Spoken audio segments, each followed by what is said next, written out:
I don't know about you, but things are getting expensive. Feels like every trip to the grocery store is a little bit more painful than the last. Eggs are overpriced, milk costs more than it should.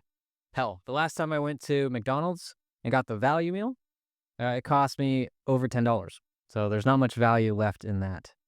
It's easy to say things are going up, but it's only half the story. The more accurate way to see it is that the value of your money and the purchasing power is going down. And this phenomenon is called inflation. Let me bring up a little graph that I like. This one right here, a dollar's worth. Back in 1913, you can get 30 Hershey's bars for a dollar. And then you were able to get 10 bottles of beer for a dollar.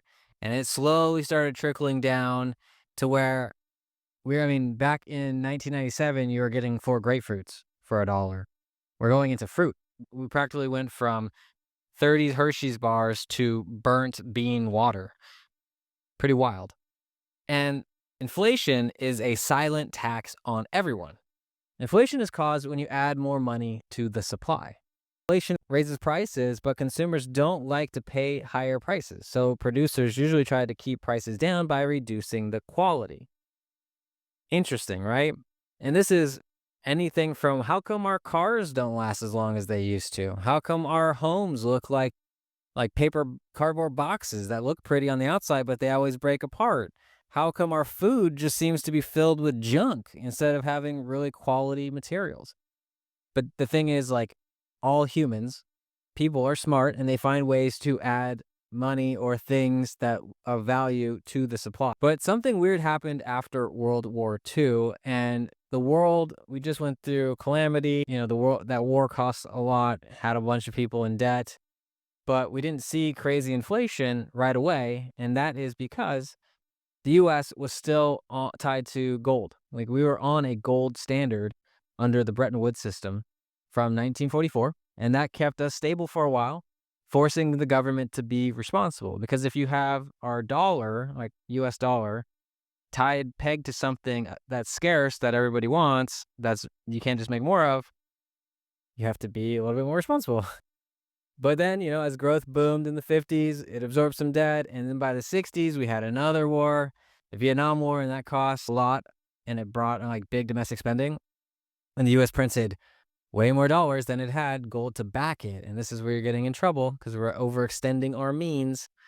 And other countries noticed that they started demanding their gold. Our gold, hey, can I have my gold back? You guys are getting over leveraged.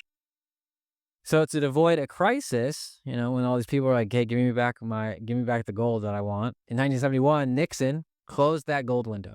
He severed the dollar from the gold for good. This turned dollars into practically IOUs. Hey, this is backed by the full trustworthiness of the government, which is just people. So just trust us. We're good for the money. But just like with any human nature, system, humans will figure out a way to cheat it, right? So if the dollar isn't backed by something scarce, then you can just print more. And whoever is in power gets really excited to be able to print more. There are some physical printers, but now it's as easy as having certain computers that you can just start adding zeros to, add zeros to the number. It's oh, how much money do we have? Added more. Something called the cotillion effect means that money doesn't flow evenly to people. So it'd be different, not great, but it'd be different if say, hey, we're going to add $5 trillion to the money supply. And then we wake up and then everybody in our country had more money in our bank account. But that's not how it works. See, when the government prints, it goes to banks and other businesses through loans and other vehicles. And then they get to use that money early when they just got a surplus of money. And then we're still not we're seeing that money, but it starts to then trickle down. But where are they going to put that money? A lot of times they're going to buy assets. They're going to buy stocks and real estate, try to make their business grow, loan it out to people. And then this trickles down to us after the purchasing power has been diluted. So our dollars are worth less. And this is the hidden engine of wealth inequality. And it disproportionately punishes people without assets, widening that gap between rich and poor, which I think most of us understand that is at this astronomical level. And that's because the Fed says printing helps the bottom. But the long term, it hurts them the most. And history shows this. And it's leading to social unrest. And Ray Dalio talks about this in his great pieces of work. It's like he's saying that we're on the tail end of our empire. And a lot of times, if you look back, empires fall because they start messing with the money supply. They start overextending themselves. People get a little angry when they feel like they're being cheated. And people would say like, oh, well, you're extending over your means. These people don't know how to like cut back. At some point, the system is taking too much. You can't just cut back. You're going to be living on the street. So when you add it all up, the official CPI understates by like 3 to 5%, making felt inflation closer to 10%. So that's the number that I look at is your dollar, my dollar is losing roughly 7 to 10% of its value. So I'm going to go higher end just so it hurts more. So if you're not getting a 10% raise at your job, every year, you're losing money. And if you keep the money that you do save in a high yield savings account and you think that 4% is good, you're still losing 6% of that money every year by doing nothing. You think you're making money, but you're not. For example, 10%, take $10 bills, 10 $1 bills. Take one of them in your hand, light that thing on fire. It's gone every year. And that just trickles away. It doesn't take many years for you to lose all of that money. Certain things are actually coming down in price. And like according to Jeff Booth, this is one of the statements that really resonates with me. Technology is deflationary. As technology advances and makes things more, like we're able to do manufacturing with robots, we're able to use AI, things should get cheaper. Like your car, it should be cheaper to make that car. So then in theory, we should be buying cheaper cars. Like my phone shouldn't be the same price year over year. In theory, it should get cheaper as, we scale up and we manufacture. But a lot of times the cars out here are actually getting more expensive.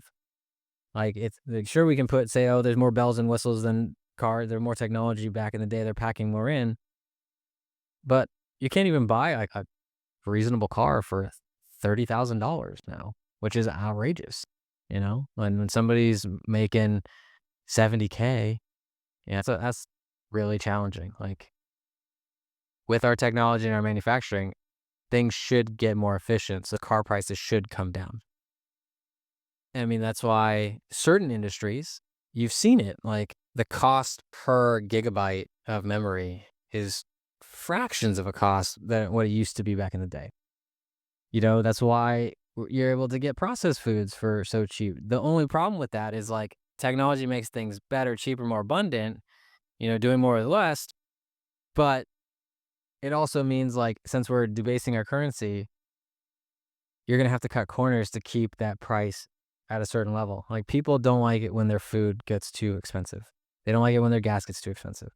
So you're kind of in this like weird sector where, because we don't have sound money, our fiat currency is not backed by anything scarce and tangible. It puts us in a system that forces us to be trying to cut corners to keep everybody happy because the system is broken. So we have almost 37 trillion in debt, and old debt gets cheaper if you print money. So we're kind of in this doom loop flywheel where if you can't cut your spending, which we tried, then you're going to have to debase your currency by printing a lot more so that the debt and interest payments is reasonable. And that's going to punish everyone in society. So deflation from tech is the enemy. It would make our debt harder to pay. So central banks are going to print it to counteract that, and your savings are the battlefield that's going to get trashed. And the issue is that even though automation is making things cheap, the quality is just going down. I mean, this really bothers me. I think it was written in the Fiat Food book. But if you take our food supply, if your dollar can't buy as much meat, businesses are going to add cheaper ingredients to stay profitable. It's like shrinkflation, less product, same price, or skimpflation, which is worse quality, same price. Like, these are a drag on society. Nobody's talking about it. And it's leading to a flywheel of bad things because if you have poor inputs into the body, you're going to have worse medical conditions later in life. And that's what we're seeing. Old age, people are getting older. We're not making enough kids. Those who are getting older are in a system where the food is bad. The lifestyle choices are suboptimal because of the fiat currency, therefore going to lead to poor health, which is going to be more expensive for healthcare, Medicare, all that kind of stuff. And it's just, when I say doom loop, that's what's happening. So what can you do about that? I know this is like really taxing to think about, but let's think. First, don't save your hard-earned money in cash. You got to put it in assets. And I'm not here to tell you which assets necessarily to put it in. If I were going to be talking to my family, I would say, if you're going to buy an asset, buy something that's scarce, that gets more valuable over time. Bitcoin is different. It's a reinvention of money. The big unlock is that it has absolute scarcity. Only 21 of them will ever be made, and they're enforced by code and math, not promises. So nearly all they're nearly almost all mined. There's like 5% left, and the last one will be mined in 2140. But the big thing is, you took the human element out of it. Like, you can't manipulate Bitcoin in the same way that you can manipulate other currencies. And it solves the cotillion effect. Like, there's no favorites. Anybody in the world can buy it, and 24 hours a day, 7 days a week. You can break it down into 1/100 millionth, as it goes to a lot of decimal places. There's no devaluation of it. If you compare the properties against different types of money, so like, think about scarcity. Fiat right now has none. You can print unlimited amount. That's crazy if you think about it. Gold, roughly speaking, 1.5–2% of new gold is added to the system every year through mining. And then Bitcoin, it's capped, 21 million. Miners are still able to find one every 10 minutes, but the ultimate high level number of how much is in supply ever by the time the last one's done is 21 million. So portability, fiat, medium, you can take cash pretty much wherever you want to go. I mean, the problems are you can only take, like, say, 10,000 out of the country at a given time, depending on where you live. Banks can turn it off. Gold, very low portability, costs a lot to keep it in a safe. Bitcoin, I can take $1 billion and for a few bucks send it to anywhere, to anyone in the world. And that's crazy, like crazy, amazing portability. Sovereignty, fiat's low. I mean, you're tied to the issuer of the fiat currency. Gold, it's roughly pretty good. And then Bitcoin, like, you can self-custody it. If you lose your keys, nobody's going to come save you. If somebody tries to steal it from you, and if you don't give them your keys, like, that Bitcoin's going to the grave with you. So Bitcoin takes the best of gold and adds digital perks. I mean, we are a digital first economy. So let's take a look. What does the future look like? I like looking out 10, 20 years from now. With the unpayable debt, we're going to print more and more money. I bet you we're going to print more money. Tech's going to grow, and it's probably going to help. I hope we have a boom. I hope we are the center in the United States. We need it. I think we still have one of the better systems in society to build technology and spread good values. But inflation's going to persist. So park your money in the first asset that can't be diluted. I highly recommend you look at what Lynn says. So if people wait for CPI to start to materialize to buy an inflation hedge, they're going to have a bad time. Like waiting for a recession to start selling stocks. Buy inflation hedges when the inflation causes begin to appear. A lot of people tell me, are we too late? I would say no. I would say, that old adage, when's the best time to plant a tree? 20 years ago or today. So you got to figure out your situation. The problem is not stopping just because you don't want to address it. So all printed money flows to the scarcest source of value over time. And this silent theft won't stop, and the system runs on it since 1971. You can stay in it and lose value, or you can opt out and grab an asset like Bitcoin. The exit is open. The choice is yours. But if you like this kind of content, definitely hit the like button, subscribe for more. I'm going to go into more Bitcoin deep dives. trying to pull the best resources I can from the people that I've followed over the years. And I just want to share it with you. We're all in this journey together. Hop on the life raft. Let's get out of here.